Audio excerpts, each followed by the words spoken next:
Today we welcome local author Karen Jones. Thank you for joining us for our Meet the Author program, offered by the Virginia Beach Public Library.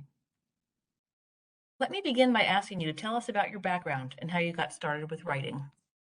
Well, I have been writing all of my life. I began doing it formally when I was in the seventh grade, and my uncle actually, he made me a little book with blank pages in it. And he told me, he said, I want you to write down your stories. And I said, okay. And I started doing it. So I have been writing as long as I can remember. And as I've gone on in my career, well, I have written as a teacher because I taught for 10 years and I taught English and other subjects. So I did writing there. I was also in corporate banking where I became a speechwriter for a CEO. So, boy, I was doing some writing there. And then my last career, because I've had a couple, was in television news. And man, that taught you to write fast, be accurate, have a good voice in your head when you're writing. So basically, that's my background for writing. It's something that I've done just simply all of my life. All right, tell us about your latest book. Well, here you go. I have published 5 books, 3 traditional publishing and 2 self-publishing, and 3 fiction, 2 nonfiction. And this one, child, this one is straight from my heart. This is the sweetest story ever, and it's exactly what everybody needs at this point in time in 2023. It's called The Summer of Grace, and it's about a little girl, and she's living in Tidewater in 1951, and her daddy hardly knows she's alive, and her mama is just not okay and is really snappy and mean, and her only friend is Brownhound, her dog. Well, mama gets sent away for a little while to have the doctors make her feel better, and daddy doesn't know what to do with little Gracie. So he sends Gracie to his grandmother's farm, his mother's farm in North Carolina, with her brownhound dog. Once she gets there, she's timid, she's shy, but she meets her 10-year-old cousin, Jane, who's a pirate at heart. And then she meets Miss Emily, her grandmama, and then great Granny Jane. And as she moves through her summer and adventures, not only does she solve a family mystery, but she becomes more of who she is, and she realizes that she has some worth. And with great Granny Jane's help, and Brownhound always at her side, she begins to realize her own self worth. Sounds like a lovely story. Tell us, is writing your primary career? Right now, it is. It's interesting because I'm finally retired. So I can say, yes, I'm a full time writer and I'm a full time author. When I was in corporate or TV news, man, you stayed up until 3 a.m. writing, or you barricaded yourself during the weekend so you could write. Um, but now I can actually take time off and say, gee, I'm a writer, and tell the hubster, I'm going to go upstairs for today. And he knows what that means. He knows that that means I go to my writing room and I shut my door and I write, or I plot, or I walk around and I think and I talk out loud, and nobody thinks I'm crazy, which is a good thing. You did already talk a little bit about this, but my question next was, are you self-published or do you have a publisher? If you wouldn't mind going back over that a little bit. Sure, because I think it's a really important distinction. Everybody knows traditional publishing, and everybody is familiar with self-publishing through Kindle or Smashwords or whatever. And I have 2 self-published books and 3 traditionally published books. So here's the deal. The main difference is with distribution.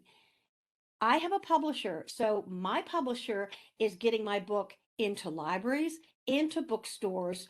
It has a distributor that is Ingram, which is one of the biggest distributors in the country. And Ingram goes around and gets your book put in, I don't know, Sam's Club and the airport kiosks and things like that.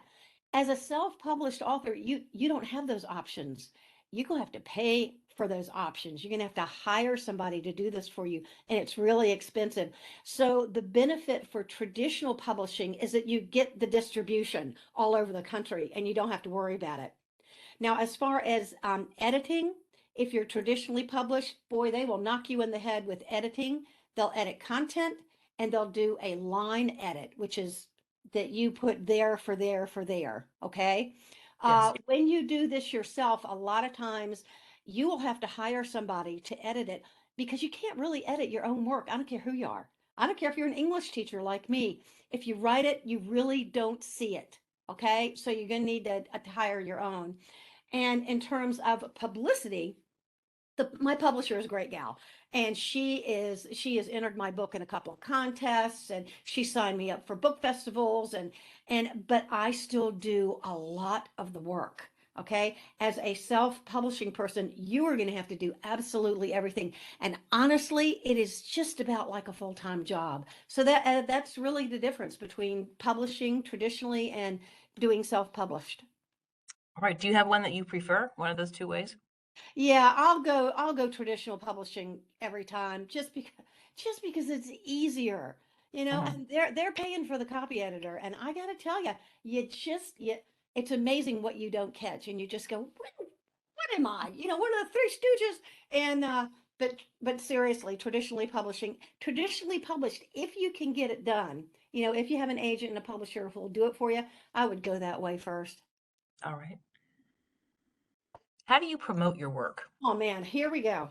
This is it. If I could just write my book and have it published and the good fairy comes out and does the promotion, I would be so happy. But promotion is almost a full-time job. Um, Now, my publisher does a lot of it, but I am on Zoom. I have two Instagram accounts, personal and my book. I have two Facebook accounts. I have a Twitter account. And heaven forbid, I think I'm going to have to go on TikTok. And oh my goodness, I'd rather jump in the mud than do that. But I'm going to try to figure out how to get on Book Talk because that's how you really get a lot of sales. Um, I've already been in contact with the libraries. I would love to have some local book clubs say, hey, you know, we're going to read your book and then I can come and talk to them. But Yeah. you use you use absolutely every connection you possibly can, and you beg all of your relatives and friends to leave reviews on Amazon so your Yes. algorithms go up. I mean, it's a job. I'm telling you. I don't like it one bit, but honey, I do it. I'm impressed you. It sounds like you've given it so much thought and you've looked into a lot of different avenues there. So good for you. Oh yeah. Right. What about ideas for your books? Where do you get those? Okay, well, there are two ways. In fiction, I find a character, and in nonfiction, I solve a problem. So in fiction, characters show up. They show up in my car. They show up in my shower. They show up at the foot of my bed. They show up while I'm trying to watch the evening news. I mean, they want my attention. They have a story to tell. They lurk around corners. And if they hang around enough, then I know that they probably want their story told. Now, for nonfiction, as I said, it's a problem to be solved. For up the bestseller lists, it was how to promote your book, and I wanted other authors to know how to do it. For Death for Beginners, it's a book all about how to plan for your death and have your will and have everything planned out and save money. And as a matter of fact, I'm giving a seminar in Virginia Beach to the Council on Aging for one of these for the book. But at any rate, a friend of mine had an unexpected death in her family, and I saw all the problems she ran into and how difficult it was and how stressful it was to go through all of this stuff. So I wrote the book so people would have a pathway. So those are the two ways that I get my book ideas. A character comes and sits down and won't leave, and I find a problem that needs to be solved. Right. Explain a little about your writing process. Okay, we'll do the nonfiction first. Um, when a nonfiction problem comes that I think I can solve through a book, because you know I'm Superwoman, right? So I Hmm. just sit down and do an outline, and that's pretty simple and straightforward. Um, for for fiction, it's kind of fun because you sit down and kind of have this chat with characters in your head. At least I do. I'm very character driven, and I write about 30 pages. I'm not kidding. I do a character sketch. What do they eat? Where do they grow up? When were they born? Have they slain a dragon? Do they have a magic crystal? Do they, you know, every single thing, hair color, eye color, you know, education, even if it's sitting at Merlin's feet. Okay. I do Yes. absolutely everything. And once I've written a whole bunch of pages, then I give it a couple days. And then the character just gets in my head and starts telling me a story. And I just take off and just write it like crazy, write really fast. It's like watching a movie in my head and I'm racing. And then okay, so we're in the process. After I do my first draft where I just kablaga blaga, everything's on the paper. Then I go back and I take The Hero's Journey, which is a marvelous, marvelous book by Joseph Campbell, and it gives you character arcs and plot arcs and the whole thing. And I look through the book and I put it on a big piece of butcher paper and I see where my holes are. Well, gee, the character just did this, but there's no reason for the character to do that. Boy, you got to go write that part. So Mhm. that's kind of how I do it. And I go through about 5 drafts of each book. All right. Where can someone buy your book? Oh, okay. Oh, wow. Okay. Locally in Norfolk, you can go to Prince Books. Okay. And also AFK Books in Virginia Beach. That's the corner of Pleasure House Road and Shore Drive. Barnes and Noble should be carrying them. If you go to my website, kjwriter.com, you can click on my book and it will give you different options like bn.com, barnesandnoble.com, Books a Million is another online seller. Of course, Amazon is an online seller, but why don't you do some comparison shopping there? Because the prices can be really, really different. Um, I will be having book signings. I've already had one at AFK Books, and they're lovely. They're terrific. And probably Prince Books is going to have me do a reading. So if you can't find the book, you can go to kjwriter.com and send me a message, and we'll figure that one out for you. All right. And is the book available as an electronic book as well? Absolutely, yeah, right on Kindle, um, and downloads. The only thing that kills me on Kindle is that my book. You know, when you have the blank spaces in books where you are unconsciously notified by the writer that the scene's changing, the action is changing. They leave a little extra space. Yes. My publisher put in a graphic of brown hound, and in Kindle that doesn't come through. So in Kindle you're going to be missing the graphic of brown hound, but Uh, you can still get it on Kindle. It's still the same. all right. What is a piece of advice that you would give to an aspiring writer? I love writers. I really do. For 10 years, I wrote writing camps on Ocracoke Island and for adults only. Um, and I find writers just need a little water and they need a little sunshine. One of the things, I got a couple things I'll say because I see we have a little extra time here. Write every day. And even if you cannot write every day, I want you to go visit your manuscript every day and tell it that you'll be back.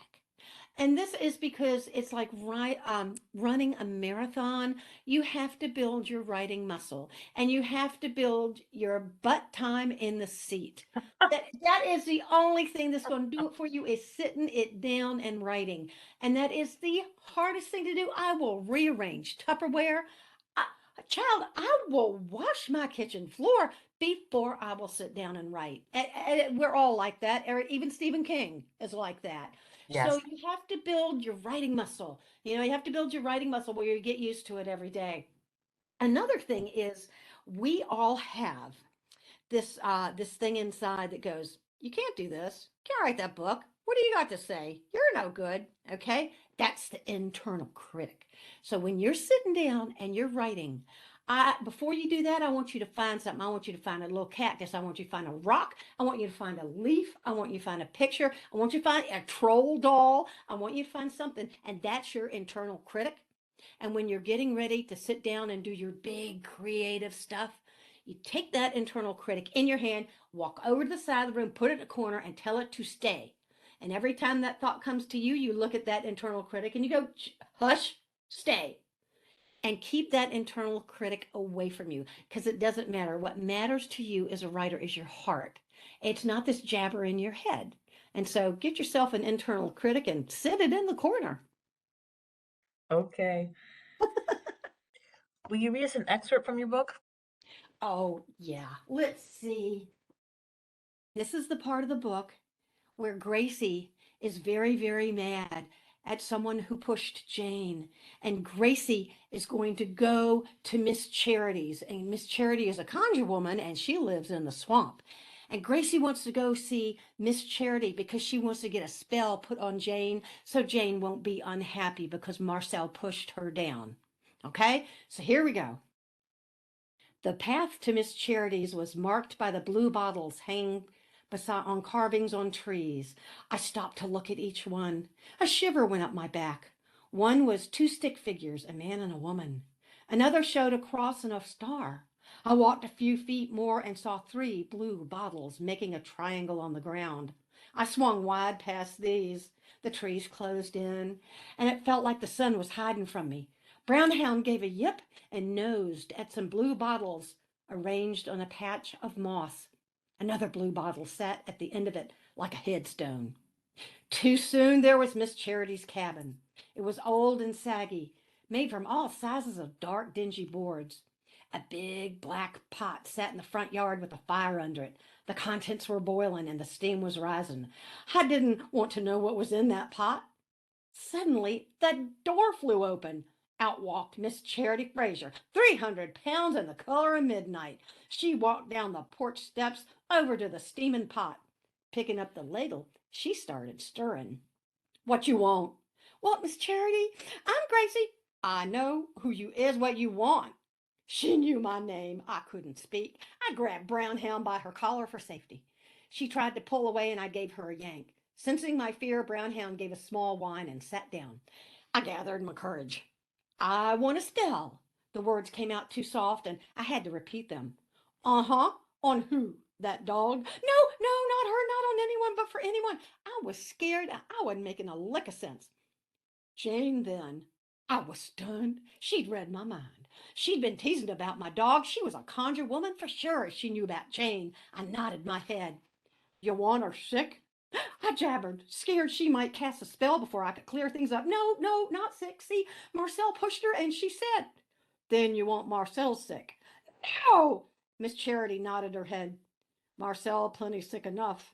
I looked at her blankly. Corn liquor. Oh, I didn't know what to say. She easing the pain, dead mama, dead daddy, wants to be with ghosts instead of live folks. I didn't care. I pushed Marcel from my thoughts. It was Jane I was worried about. Please, can you make Jane happy again? Miss Charity held out her hand. Making sure Brownhound stayed put, I eased forward and put 2 quarters into her palm.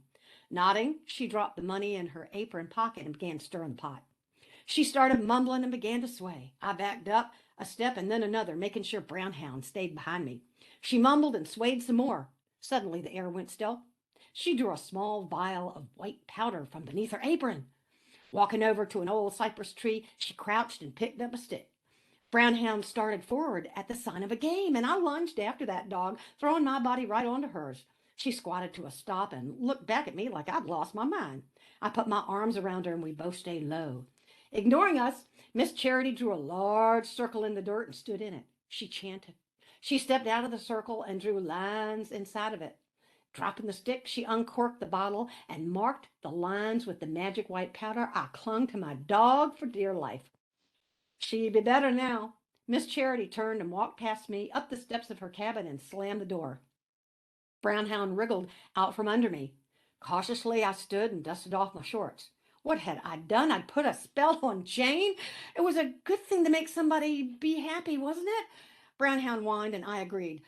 Quickly, we turned and ran from the clearing. I moved fast through the swamp and Brownhound followed, not even stopping at the chicken bones. There you go. Thank you so much, Karen. You picked a very good excerpt to read. It makes me really want to pick up your book now to find out what happens next. Yay! Do you have anything else to add? No, it's just I want to encourage everyone in the area who has a book club. I'd love to come and read the book with you. I think it would just be really terrific. And for all you writers out there, keep going. It takes a long time to get published, and so have a heart and keep at it. All right. Thank you again so much for joining me today, Karen. It's been a pleasure talking with you, and I wish you the best of luck with your new book. Thank you so much. It's been a lot of fun.